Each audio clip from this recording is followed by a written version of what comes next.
क्या हुआ बाबा? तबीयत तो ठीक है आपकी? कोई परेशानी है क्या? वहां से गुजरता हुआ एक ऑटो वहां आकर रुका और ऑटो वाले उन्हें हाँफते हुए देखकर बोला। तो रामचरण जी बोले, बहुत प्यास लगी है, इसलिए सांस फूल रही है। तो ऑटो वाले ने अपनी ऑटो में से पानी की बोतल निकाली और उन्हें पानी पिलाया और रामचरण जी के कहने पर उन्हें ऑटो में बिठाकर बस स्टॉप पर ले गया और वहां खड़े हुए वह किसी बस के आने का इंतजार करने लगे। मन ही मन उन्होंने तय कर लिया था कि वह बुढ़ापे में भी अपना जीवन आत्मसम्मान से बिताएंगे और अपने भाग्य का फैसला किसी और को नहीं करने देंगे। वृद्धावस्था मौत का पैगाम न होकर जीवन का वरदान भी हो सकती है। कहा जाना है, यह तो रामचरण जी को नहीं जानते थे। जो भी बस उनके सामने आई वह उसी बस में बैठ गए। थोड़ी ही देर में कंडक्टर उनके पास आया और बोला, काका आपको कहाँ जाना है? तो रामचरण जी उदासी भरे स्वर में बोले, जहाँ यह बस ले जाएगी मुझे वहाँ का टिकट दे दो, क्योंकि मेरी मंजिल तो मुझे नहीं पता। इधर रामचरण जी अपने नए सफर की ओर निकल पड़े। वहीं दूसरी ओर उनके बेटे और बहुएं उन्हें ढूंढने लग गए। रामचरण जी के दोस्तों से लेकर रिश्तेदारों के पास भी गए, लेकिन उन्हें उनका कुछ पता नहीं चल पाया। दरअसल वे लोग अपने माता पिता से परेशान नहीं थे, वे तो उनसे छुटकारा पाना ही चाहते थे। लेकिन सारी जायदाद अपने नाम करवाने के बाद और इसी लालच में वे लोग रामचंद्र जी को ढूंढ रहे थे। अगले दिन सुबह बस अचानक चलते हुए रुक गई। शायद कुछ खराबी आ गई थी। रामचंद्र जी की आंखें खुली तो देखा कि सामने ही एक छोटा सा गांव है। उन्हें बहुत भूख लगी थी, इसलिए वह वहीं उतर गए। आसमान की ओर देखते हुए हाथ जोड़कर प्रार्थना करने लगे, हे भगवान, अब आप ही कोई रास्ता दिखाओगे। तभी उन्हें कहीं से मंदिर की घंटी बजने की आवाज आई और वे उसी दिशा में निकल पड़े। जाकर देखा तो गांव के बीचों बीच एक बड़ा सा मंदिर बना हुआ था। वे मंदिर में चले गए। भगवान को माथा टेककर बाहर आए तो वहीं प्रसाद वितरित किया जा रहा था। उन्होंने मंदिर के प्रसाद से ही अपने पेट की भूख शांत की और वहीं एक कोने में बैठ गई। थोड़ी ही देर में मंदिर के प्रांगण में भीड़ बढ़ गई। पूछने पर पता चला कि मंदिर में हर सोमवार को दूसरे शहर से डॉक्टर आते हैं और मरीजों की मुफ्त जांच करने के साथ साथ उन्हें दवाई भी उपलब्ध कराते हैं। यह बात सुनकर रामचंद्र जी का ध्यान अपनी बीमारी की ओर गया तो उन्होंने भी डॉक्टर से जांच करवाई। जांच करने के बाद डॉक्टर ने बताया कि बीमारी अभी अपने शुरुआती चरण में है, इसलिए वे इलाज से कुछ ही समय में पूरी तरह से ठीक हो सकते हैं। यह सुनकर रामचंद्र जी को जीने की कुछ आस जगी, लेकिन बिना पैसों के गुजर बसर कैसे की जाए, यह सोचकर वे अब भी परेशान थे, चिंता में डूबे हुए थे। वे मंदिर के प्रांगण में ही एक कोने में सो गए। तभी अचानक एक जोरदार आवाज से उनकी नींद खुल गई। उठकर देखा तो सामने एक छोटा सा बच्चा खड़ा हुआ था, जिसकी उम्र करीब 8 वर्ष होगी। क्या हुआ बेटा? रामचंद्र जी ने पूछा तो वह बच्चा बोला, यह जगह मेरी है, तो तुम यहाँ पर कैसे सो गए? छोटे से बच्चे से ऐसी बात सुनकर रामचंद्र जी को हंसी आई और साथ में अपने पोते पोतियों की याद भी। अच्छा, तुम्हारा नाम क्या है? रामचंद्र जी ने उसके गाल को सहलाते हुए पूछा तो वह बच्चा बोला, नाम तो मेरा दीपू है, पर आप मुझे जितना मर्जी प्यार कर लो, मैं आपको यहाँ सोने नहीं दूंगा, क्योंकि यह मेरी जगह है। फिर रामचंद्र जी मुस्कुराते हुए वहां से उठ गए। दोपहर हो चुकी थी। रामचंद्र जी ने देखा कि मंदिर का पुजारी साफ सफाई का काम कर रहा था, तो रामचंद्र जी इस काम में पुजारी की मदद करने लगे। तभी दीपू वहां आ गया तो पुजारी उसे कहने लगा, कुछ सीखो इनसे, इतने बड़े होकर भी वे मंदिर के कामों में मदद कर रहे हैं। तभी तिरछी नजरों से देखता हुआ दीपू बोला, हाँ हाँ, मैंने अभी अभी उनसे सीखा है कि जोर जोर से खर्राटे कैसे मारे जाते हैं। इस बात पर रामचंद्र जी को फिर से हंसी आ गई। उस समय दीपू वहां से चला गया। फिर पुजारी बोला, माफ करना बाबा, दीपू बचपन में कुछ भी बोल जाता है। फिर रामचंद्र जी ने कहा, नहीं बेटा, मुझे बुरा नहीं लगा। तुम्हारे बेटे को देखकर मुझे अपने पोते की याद आ जाती है। वह भी लगभग इतनी ही उम्र के हैं। फिर पुजारी बोला, नहीं बाबा, दीपू मेरा बेटा नहीं है। दरअसल दीपू के माता पिता उसे वर्षों पहले मंदिर में छोड़कर चले गए थे। तब से दीपू यहीं रहता है। हम सब लोग मिलकर इसकी देखभाल करते हैं। स्कूल तो नहीं जाता, मगर दिमाग में काफ़ी तेज है। यह बात सुनकर रामचंद्र जी को बहुत दुख हुआ कि एक तरफ तो उनके बच्चे हैं जो उनसे जायदाद हासिल करके उनसे छुटकारा पाना चाहते हैं, और दूसरी तरफ यह बेचारा छोटा सा बच्चा जिसके माँ बाप ने उसका त्याग कर दिया। कितनी क्रूर दुनिया है यह। सोच सोचकर उनका कलेजा फटने लगा। अब दोपहर हो चुकी थी और भूख के मारे पेट की आंतड़ियां कुलबुलाने लगी। पेट की भूख शांत करने के लिए पास के ही एक ढाबे पर चले गए, बिना ये जाने कि वहां पर नॉनवेज खाना भी मिलता है, और उनसे रोटी और सब्जी देने के लिए कहा। 100 रुपये की एक प्लेट है, दुकानदार ने कहा।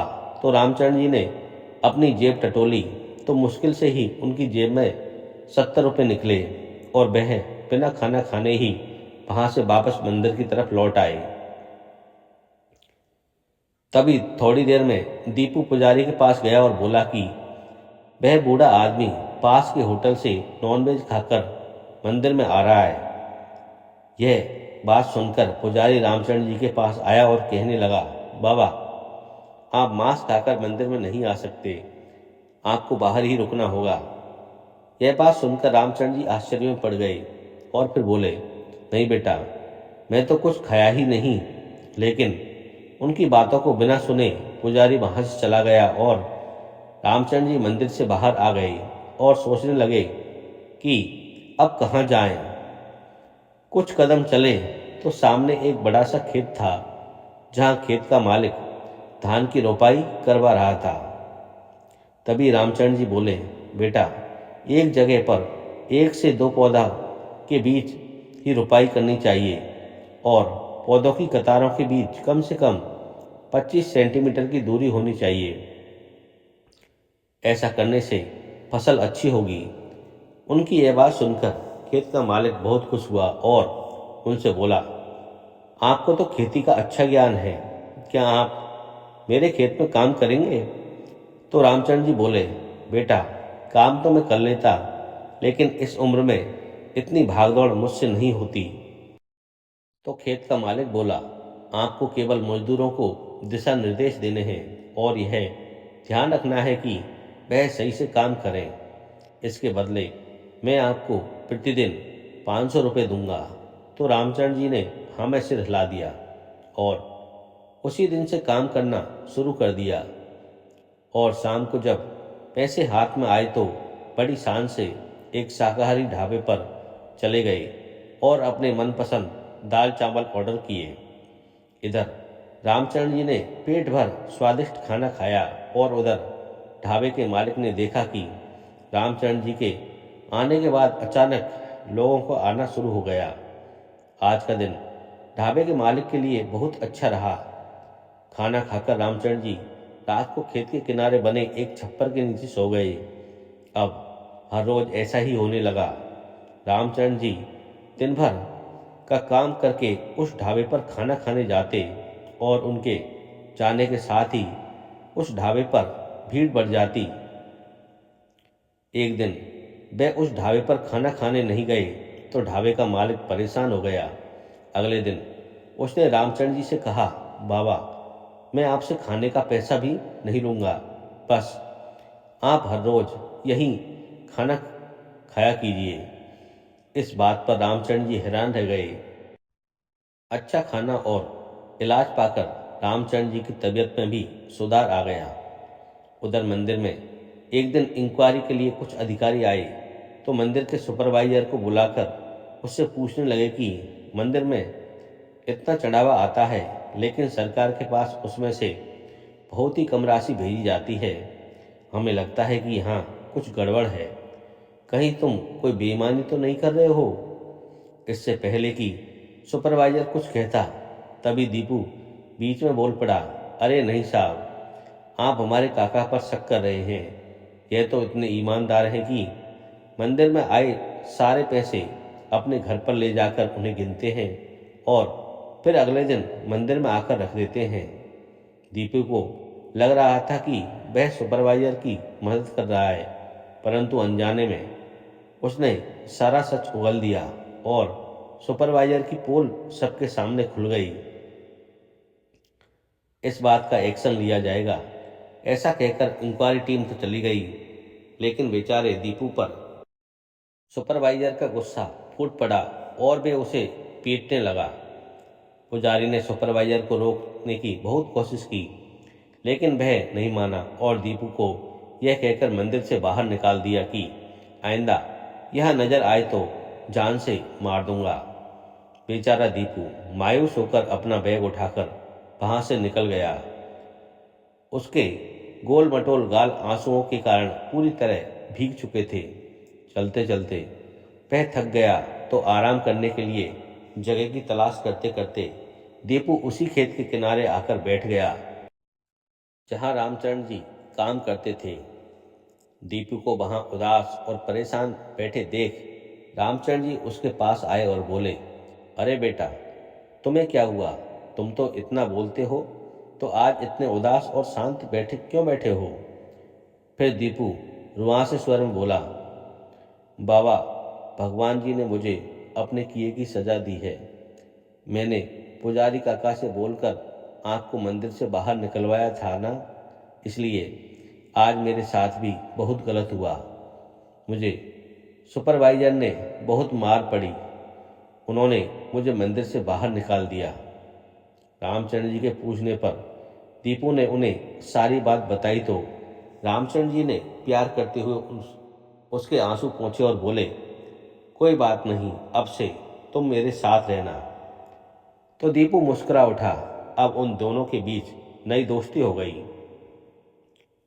बातों ही बातों में दीपू ने रामचंद्र जी से पूछा, आप कहाँ से आए हैं बाबा? क्या आपका कोई परिवार नहीं है? तो रामचंद्र जी की आंखों में नमी आ गई और बोले, परिवार तो है, लेकिन अपना कोई नहीं है। मेरे अपने ही बच्चे मुझसे छुटकारा पाना चाहते थे, इसलिए मैं घर से भागकर यहाँ आ गया। तो दीपू बोला, अरे बाबा, उदास मत हो, मुझे देखो, मेरी मम्मी पापा ने तो मुझे बचपन में ही छोड़ दिया। क्या मैं आपकी तरह उदास हूँ? फिर आप उदास क्यों हो? बहुत हो गया रोना धोना, अब हम दोनों एंजॉय करेंगे। दीपू की बात सुनकर रामचंद्र जी सोचने लगे कि इतना छोटा सा बच्चा आखिर इतना समझदार कैसे हो सकता है। अगले दिन खेत के मालिक की इजाज़त से उन दोनों ने मिलकर कुछ लकड़ियाँ इकट्ठी की और उस छप्पर के इर्द गिर्द लगाकर एक छोटी सी झोंपड़ी बना ली, ताकि वे दोनों वहाँ आराम से रह सकें। शाम को खेत का मालिक उनके पास आया तो कहने लगा, बाबा, अगर आपको किसी और चीज़ की ज़रूरत हो तो मुझे बताना। तभी रामचंद्र जी यह सुनकर दीपू की तरफ देखने लगे कि और फिर धीमे से खेत के मालिक से बोले, शायद मुझे जिस चीज़ की ज़रूरत थी वह मुझे मिल गई है। फिर भी कोई चीज़ की ज़रूरत होगी तो मैं आपको याद करूँगा। रामचंद्र जी और दीपू एक दूसरे के साथ बहुत खुश थे। अब दीपू भी खेत के काम में रामचंद्र जी की मदद करने लगा। वे दोनों पूरा सप्ताह भर काम करते थे, लेकिन रविवार के दिन छुट्टी लेकर एक दूसरे के साथ समय भी बिताते थे। एक दिन दीपू ने रामचंद्र जी से कहा, बाबा, मैंने अपने माँ बाप को तो नहीं देखा, लेकिन जब से आप मुझे मिले हैं, मुझे तो आप में ही अपनी माँ और पिता नजर आते हैं। लेकिन बाबा, मैंने तो सुना है कि बुढ़ापा आने के बाद इंसान भगवान के पास चला जाता है, और आप भी तो बूढ़े हो, इसका मतलब आप भी भगवान जी के पास जल्दी चले जाओगे। लेकिन उससे पहले आप मुझे बताओ कि आपकी कौन कौन सी ख्वाहिश है जिन्हें आप पूरा करना चाहते हैं लेकिन अभी पूरा नहीं कर पाए।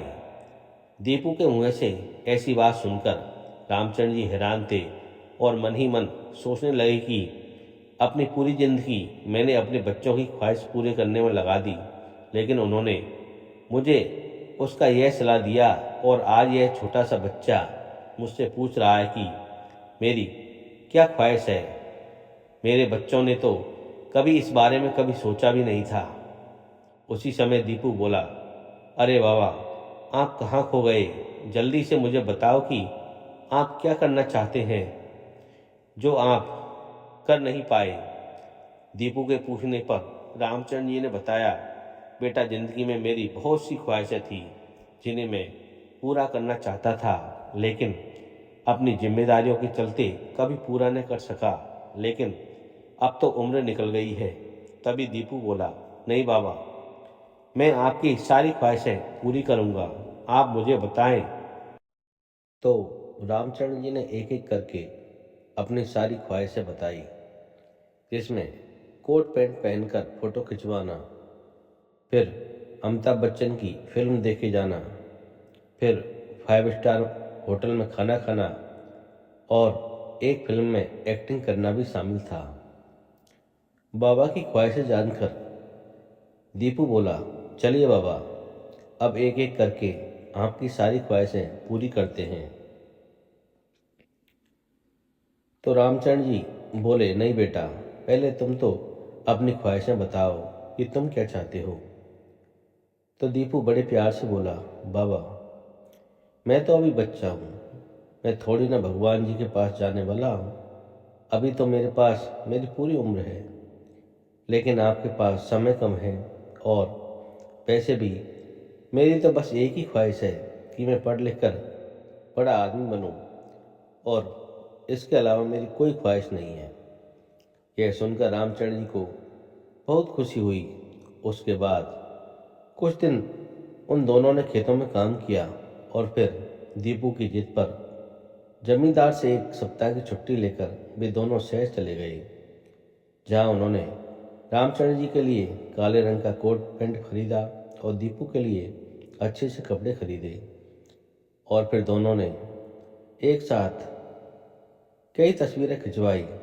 वही शहर में जब उन्हें पता चला कि पास में ही एक बड़ा सा मेला लगा है, तो दीपू कहने लगा, बाबा, बहुत से बच्चे अपने माँ बाप के साथ शहर का मेला देखने जाते हैं, लेकिन मैं हर बार यही सोचता हूँ कि आखिर वहाँ क्या होता होगा। इतनी बात सुनकर रामचंद्र जी बोले, चलो बेटा, आज वह मेला देखने चलेंगे। यह बात सुनकर दीपू बहुत खुश हुआ। एक ऑटो पकड़कर वे दोनों मेले में पहुंच गए।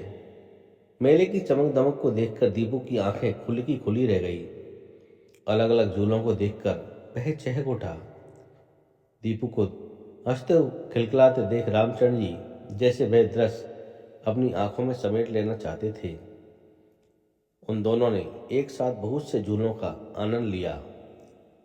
दीपू के साथ मस्ती करते करते रामचंद्र जी को एक पल को ऐसा लगा कि जैसे उनका बचपन भी वापस आ गया हो। मेला देखकर बाहर निकले तो सामने दीपू की नज़र एक बहुत बड़े होटल पर गई। भूख भी बहुत तेज लगी थी और पास में पैसे भी थे, तो दीपू के कहने पर वे उस होटल में खाना खाने चले गए। इतने बड़े आलीशान होटल को देखकर वे दोनों बस यहाँ वहाँ देखते ही जा रहे थे। उन दोनों ने वहाँ जाकर खाना ऑर्डर किया और एक आरामदायक सोफे पर बैठकर बड़े सुकून से खाने लगे। वहीं बैठे बैठे दीपू ने देखा कि पास वाली टेबल पर एक आदमी सूट बूट पहने बैठा हुआ था और लोग उससे ऑटोग्राफ लेने आ रहे थे। पूछने पर किसी ने बताया कि वह एक बहुत बड़ी फिल्म के प्रोड्यूसर हैं। इतना सुनते ही दीपू का दिमाग ठनका। वह सीधे उनके पास चला गया और पूछने लगा, क्या आप वाकई में फिल्म बनाते हैं? छोटे से बच्चे को इस तरह पूछते देख वह फिल्म प्रोड्यूसर भी मुस्कुराने लगा और बोला, हाँ, मैं फिल्म बनाता हूँ। तभी दीपू ने रामचंद्र जी की ओर इशारा करते हुए कहा, वह मेरे बाबा हैं, उन्हें फिल्म में एक्टिंग करने का बहुत शौक है और मैं उनकी एक ख्वाहिश पूरी करना चाहता हूँ। अगर एक छोटा सा रोल आप उन्हें दे दें तो बहुत मेहरबानी होगी। यह बात सुनकर फिल्म प्रोड्यूसर किसी सोच में पड़ गया और फिर बोला, एक छोटा सा रोल तो मेरे पास है, लेकिन वह रोल एक किसान का है और उसके लिए मैं किसी गरीब बूढ़े किसान को ढूंढ रहा हूँ ताकि किरदार वास्तविक लगे। इतना सुनते ही दीपू खुशी से बोल उठा, अरे अंकल, मेरे बाबा तो किसान ही हैं। वह तो आज मेरे कहने पर उन्होंने कोट पैंट पहना है। तभी प्रोड्यूसर ने उसे अपना विजिटिंग कार्ड दिया और अगले दिन फिल्म सेट पर आने को कहा। दीपू वो कार्ड लेकर बड़ी खुशी से रामचंद्र जी के पास आया और उन्हें सारी बात बताई। दीपू की होशियारी देखकर रामचंद्र जी मुस्कुरा उठे। उन्होंने रात किसी पार्क में गुजारी और अगले दिन फिल्म की शूटिंग के स्थान पर पहुंच गए। जब प्रोड्यूसर ने रामचंद्र जी को धोती कुर्ते में देखा तो उन्हें अपने पास बुलाया और कुछ डायलॉग्स बताते हुए उनसे एक सीन शॉट करवाया और अगले दिन भी आने को कहा। शाम के समय वे दोनों एक थिएटर में अमिताभ बच्चन की फिल्म देखने गए। यह सब रामचंद्र जी को एक सपने की तरह लग रहा था।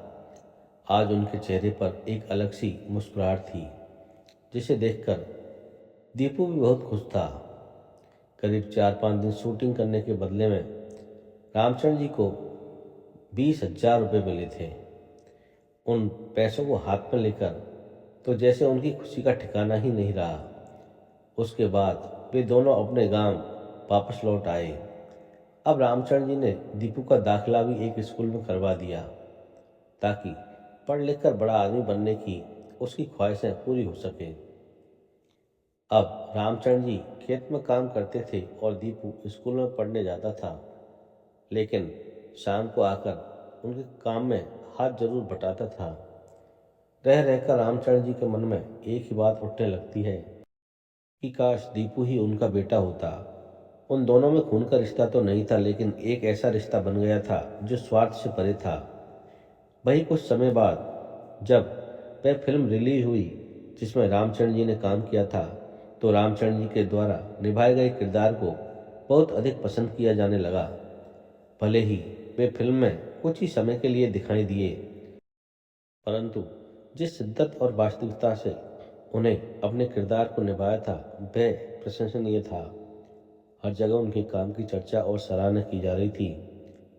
कुछ समय बाद किसी अन्य फिल्म का प्रोड्यूसर उनके गांव पहुंचा और उनका पता पूछकर उनसे मिलने आया और एक अच्छी खासी रकम ऑफर करते हुए अपनी आने वाली फिल्म के लिए उन्हें लेने की इच्छा जताई और उन्हें साइन कर लिया। रामचंद्र जी ने कभी सोचा भी नहीं था कि उम्र के इस पड़ाव में आकर उन्हें इतनी बड़ी सफलता हासिल होगी।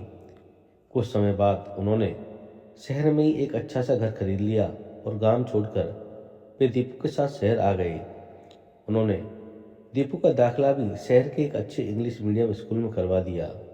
वहीं जब उनके बेटों और बहुओं तक यह बात पहुंची कि रामचंद्र जी अब फिल्मों में काम करने लगे हैं और अच्छा खासा पैसा कमाने लगे हैं, तो उनके दोनों बेटे उनका पता पूछते पूछते उनके घर तक आ पहुँचे। लेकिन वो उनका घर देखकर आश्चर्यचकित थे। घर के बाहर बड़ी सी नेम प्लेट लगी थी जिस पर उनका नाम लिखा हुआ था। रंग बिरंगे बल्बों की रोशनी से उनका घर जगमगा रहा था। दरवाजे की घंटी बजने पर रामचंद्र जी बाहर आए तो पीछे पीछे दीपू भी आ गए।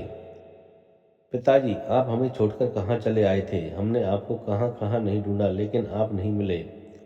अपनी सेवा करने का अधिकार आपने हमसे क्यों छीन लिया? जानते हैं हम पर क्या बीत रही थी? ऐसा कहते हुए उनका बड़ा बेटा राजन आंसू बहाता हुआ जैसे उनके गले लगने लगा, तो रामचंद्र जी उस पीछे झटकते हुए बोले, मुझे मालूम है तुम मुझे क्यों ढूंढ रहे थे। प्रॉपर्टी के कागजों पर मेरे दस्तखत करवाने थे, केवल इसलिए ना? नहीं पिताजी, ये कैसी बात कर रहे हैं? छोटे बेटे प्रकाश ने कहा। तो रामचंद्र जी बोले, मुझे सब मालूम है बेटा। उस दिन मुझे छुटकारा पाने का जो नायाब हल तुम लोगों ने निकाला था, वह मैं जानता हूँ। तुम्हारी एक एक बात मैं उस दिन सुन चुका था, इसलिए अपना ही घर छोड़कर मैं भाग निकला। रामचंद्र जी की बात सुनकर दोनों बेटे सर्व से पानी पानी हो रहे थे। फिर रामचंद्र जी कहने लगे, लेकिन बेटा, कहते हैं ना, भगवान एक रास्ता बंद करते हैं तो एक नया रास्ता खोल भी देते हैं। किसे मालूम था कि यह छोटा सा बच्चा मुझे मिल जाएगा, जो मेरे सगे बेटों से भी बढ़कर मुझे प्यार देगा, मेरा ख्याल रखेगा। दीपू के सिर पर हाथ रखकर रामचंद्र जी आत्मविश्वास से भरे स्वर में बोले, लेकिन पिताजी, अपने खुद के बेटों को छोड़कर आप पराए लोगों पर अपना प्यार लौटा रहे हैं। खबरदार, इसे पराया बोला तो दीपू मुझे मेरी जान से भी ज़्यादा प्यारा है। और हाँ, एक बात कान खोलकर सुन लो, जिस जायदाद की खातिर तुम लोग यहाँ तक आए हो, उस जायदाद में से तुम्हें एक फूटी कौड़ी भी नहीं दूंगा। मेरी सारी जायदाद पर अब केवल और केवल दीपू का ही हक होगा। मेरा और दीपू का रिश्ता भले ही तुम तो लोगों की समझ से बाहर हो, लेकिन मेरे लिए यह रिश्ता बहुत अनमोल है। अब तुम लोगों से मेरा कोई लेना देना नहीं है, निकल जाओ यहाँ से। आज बेटों को अपनी करनी का फल मिल गया था। रामचंद्र जी ने उन्हें बता दिया था कि एक पिता सिर्फ अपने बेटों को प्यार ही नहीं दे सकता, बल्कि ज़रूरत पड़ने पर उन्हें जिंदगी की सबसे बड़ा सबक भी सिखा सकता है। और साथ दुनिया के सामने एक मिसाल भी पेश की कि वृद्धावस्था मौत का पैगाम न होकर जीवन का वरदान भी है। तो दोस्तों, आपको छोटी सी कहानी कैसी लगी, कृपया हमें कमेंट करके जरूर बताएं। थैंक यू दोस्तों, कहानी सुनने के लिए धन्यवाद आप सभी का।